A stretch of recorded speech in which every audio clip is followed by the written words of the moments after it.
Oke guys, saya akan bahas web novel manhwa yang berjudul Reaper of the Drifting Moon. Ayo langsung gaspol. Di sebuah kota, ada seorang pengembara yatim piatu yang bernama Piol berumur 14 tahun.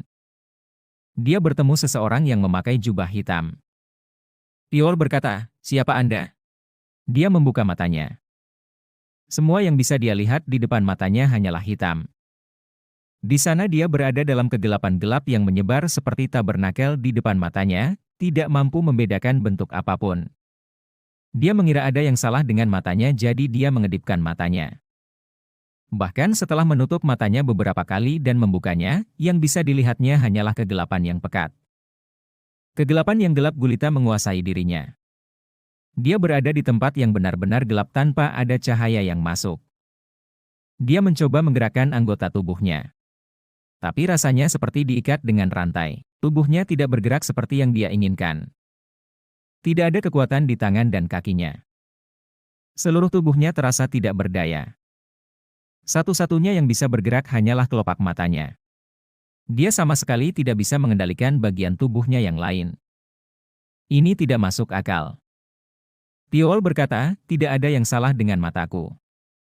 Dia tidak bisa memastikannya karena dia bahkan tidak bisa langsung mengenali anggota tubuhnya sendiri, tapi dia secara naluriah menyadari bahwa tidak ada yang salah dengan matanya. Jika dia menjadi buta, dia akan merasakan sesuatu seperti sakit. Namun tidak ada kelainan pada indranya, berarti tidak ada yang salah dengan matanya, tapi tempat dia berbaring sangat gelap. Lokasi yang gelap gulita tanpa ada cahaya yang masuk, bawah tanah. Dia memikirkan kemungkinan itu. Dia belum pernah mendengar tentang bangunan yang dibangun dengan teknologi manusia yang dapat menghalangi cahaya dengan begitu sempurna. Jika demikian, maka kemungkinan besar tempat dia berbaring adalah ruang bawah tanah atau ruang yang tertutup sempurna di mana cahaya tidak dapat menjangkaunya. Kenapa ini terjadi? Dia perlahan menelusuri ingatannya, siapa dia, dan mengapa dia berada dalam situasi ini. Kepalanya berdenyut-denyut saat dia mencoba mengingat ingatannya. Dia tidak bisa memikirkan apapun, seolah otaknya terkena serangan. Itu menyakitkan. Air mata segera mengalir dari matanya.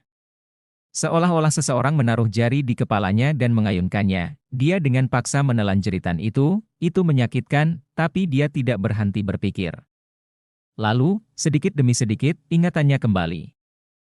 Namaku Piol, 14 tahun, nama ayahku Pyo In-hak, dan nama ibuku Lee San-hong. Piol terus bergumam memperkuat identitasnya sebagai usaha untuk menjaga dirinya tetap terhubung dengan realitas. Meskipun dalam kegelapan yang mendalam dan terisolasi, dia terus memperjuangkan pikirannya agar tetap utuh. Setiap hari, dia merenung dan mencoba memahami situasi yang menimpanya. Mengapa dia berada di sini? Siapa yang melakukan ini padanya? Apakah ada harapan untuk keluar dari situasi ini?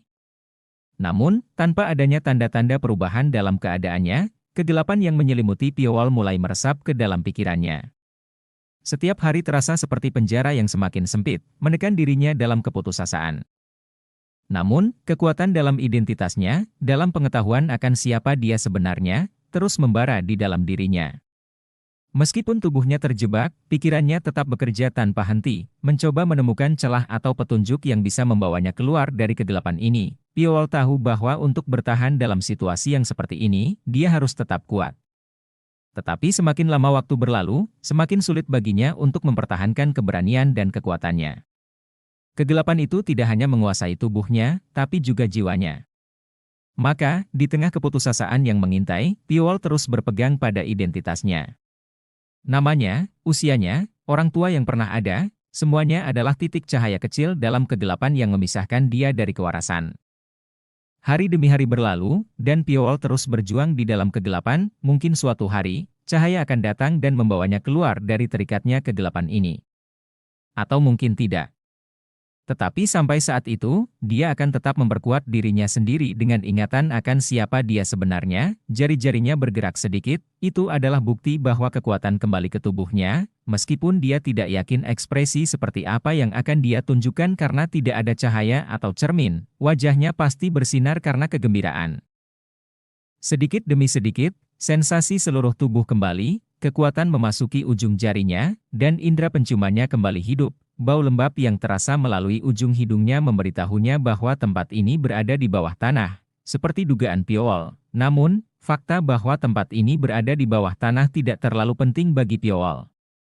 Yang terpenting baginya adalah indera seluruh tubuhnya kembali, jari-jarinya bergerak, dan dia bisa merasakan sensasi dingin di jari kakinya. Piowol merasa bahwa dia masih hidup. Dan dia bersyukur, rasanya asing baginya untuk merasa bersyukur hanya untuk sensasi sekecil apapun, tapi hanya dengan merasakan fakta bahwa dia masih hidup entah bagaimana membuatnya merasa lebih sesak. Piowol menjadi gila dalam berjuang mempertahankan identitasnya. Jika saja waktu berlalu seperti ini, dia pasti sudah gila.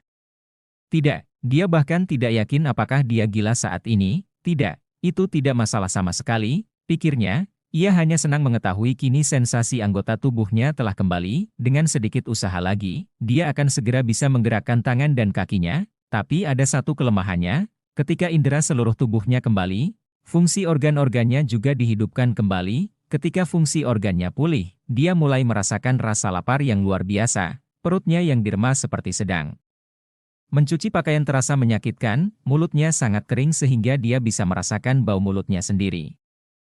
Saat itulah Piowol menyadari bahwa dia sedang sekarat, dia tidak bisa makan apapun saat dia terjebak di sini, jadi, jelas jika dia tidak makan selama beberapa hari lagi, dia akan mati. Hanya ada dua pilihan tersisa baginya, menjadi gila, atau kelaparan. Mulut Piowol terpelintir, jauh di lubuk hatinya. Kemarahan muncul terhadap pria yang mengunci dirinya di sini. Kemarahan segera menjadi kebencian. Apa salahku? Itu adalah pertanyaan yang dia tanyakan pada dirinya sendiri puluhan kali. Tapi tidak peduli seberapa banyak dia berpikir, dia tidak melakukan kesalahan apapun. Dia bahkan tidak mengemis di depan pria itu. Dia benar-benar baru saja lewat. Namun pria itu telah menangkapnya dan melemparkannya ke tempat yang mengerikan ini. Rasa hormat terhadap manusia, sopan santun terhadap diri sendiri, dan lain-lain tidak ada bahkan setelah saya mencuci mata. Tidak peduli betapa remehnya dia seharusnya tidak diperlakukan lebih rendah dari serangga. Setidaknya jika Anda manusia, jelas sekali bahwa pria tersebut tidak menganggap dirinya manusia. Itu sebabnya dia mendapati dirinya berada di tempat yang sangat mengerikan. Piowol bergumam, mengapa? Dia mempertanyakan mengapa dia harus dikurung di sini jika dia tidak melakukan kesalahan apapun. Jika dia tidak melakukan kesalahan apapun, maka tidak ada alasan untuk terjebak di sini. Tetap saja, jika dia terjebak di sini, jelas pria itu melakukannya dengan tujuan yang jelas. Piowol merenungkan apa tujuan pria itu. Tapi tidak ada yang dia ketahui tentang dia. Jika dia tahu sesuatu tentang dia mungkin bisa menyimpulkan sedikit saja. Tapi dia tidak punya informasi apapun tentang pria itu. Piowol menggigit bibirnya, dia merasakan dagingnya terkoyak dan darah mengalir. Bahkan setelah kekacauan seperti itu, darahnya masih terasa hangat. Fakta itu melegakan Piowol. Dia masih merasa seperti masih hidup. Jari-jari bergerak, itu tidak pada tingkat kelumpuhan seperti sebelumnya, tapi cukup untuk membuka dan menutupnya sesuai keinginannya. Sensasi di kakinya juga kembali. Kini dia sudah bisa memutar pergelangan kakinya secara perlahan, rasa laparnya masih sama. Jadi itu tetap menyakitkan. Meski begitu, Piowol tidak frustrasi, dia tampak seperti akan mati kelaparan, tetapi kenyataan bahwa tangan dan kakinya masih bergerak memberinya harapan. Piowol berpegang pada secercah harapan itu, yang dia butuhkan sekarang hanyalah sedikit harapan bahwa dia bisa hidup. Dia tahu betul bahwa saat dia melepaskan harapan itu, dia akan jatuh ke dalam lubang yang tidak bisa dia panjat lagi. Jadi, dia berpegang pada harapan seperti orang gila dan berbaring. Satu hal baiknya adalah rasa lapar yang luar biasa membuka seluruh indranya. Hidungnya mencium berbagai macam bau yang biasanya tidak pernah dia cium. Bau kelembapan di udara, bahkan kelembapan yang naik dari lantai. Telinganya juga terbuka lebar. Indranya begitu tajam sehingga dia bisa mendengar samar-samar suara air mengalir di dinding. Yang paling dia butuhkan untuk kelangsungan hidupnya sekarang adalah seteguk air. Dia benar-benar merasa bisa menjual jiwanya kepada iblis hanya demi seteguk air. Meskipun dia mengalami keadaan kelumpuhan sebelumnya, dia menemukan sedikit harapan dalam kemampuan terbatasnya untuk bergerak kembali. Dia melawan rasa lapar dan haus yang menghantuinya, serta menahan diri untuk tidak kehilangan harapan. Nafas kasar keluar dari bibirnya, mulutnya kering dan pecah-pecah seperti sawah kering, dan bibir atas dan bawahnya direkatkan. Dalam situasi seperti itu, suara nafas yang keras terdengar keluar dan terasa sakit seperti dagingnya terkoyak. Semakin banyak tenaga yang diberikan pada perut, semakin keras pula nafas yang keluar, membuat Piowol kesakitan. Meski begitu, Piowol tidak berhenti memberikan kekuatan pada perutnya. Dia tidak ingin lapar lagi, dia tidak ingin haus lagi. Jadi, untuk membalikkan badan, dia memberikan kekuatan pada perutnya, dia berjuang untuk mengirimkan kekuatan dari perutnya ke anggota tubuhnya. Dia sudah lama tidak bergerak, dan seluruh tubuhnya kering seperti kayu bakar. Jika dia punya waktu luang, dia akan mempelajari cara memulihkan ototnya secara perlahan, tapi sayangnya dia tidak punya banyak waktu lagi. Jika dia terus menunggu seperti ini, dia akan segera kehabisan nafas. Dia harus pindah sebelum itu. Dalam kegelapan, erangan seperti jeritan binatang terdengar. Piowol benar-benar melakukan segala yang dia bisa sampai mati. Tubuhnya sedikit gemetar seolah usahanya membuahkan hasil.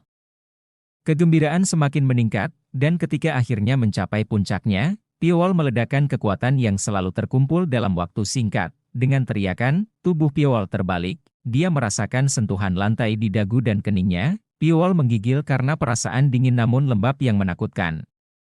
Setelah beberapa saat, Piowol mulai merangkak dengan putus asa menuju tempat di mana dia bisa mendengar suara air mengalir. Dia menggeliat seperti ular dan maju sedikit. Rahangnya robek dan darah mengalir ke lantai. Tapi Piowol tidak berhenti bergerak. Waktu berlalu seperti kiamat. Dia akhirnya berhasil menghentikan dirinya dan mencapai dinding. Darah berceceran saat dahinya membentur dinding. Tapi Piowol bahkan tidak merasakan sakit. Piowol menjulurkan lidahnya. Lidahnya menyentuh dinding. Rasa menyegarkan di lidah. Itu adalah air. Piowol buru-buru menjilat air yang mengalir karena panik. Hah! Hueop! Dalam kegelapan, hanya suara dia yang meminum air dengan putus asa yang bergema. Terima kasih guys sudah mau dengarkan video ini. Kalau ada salah atau kurang enak didengar mohon masukannya guys.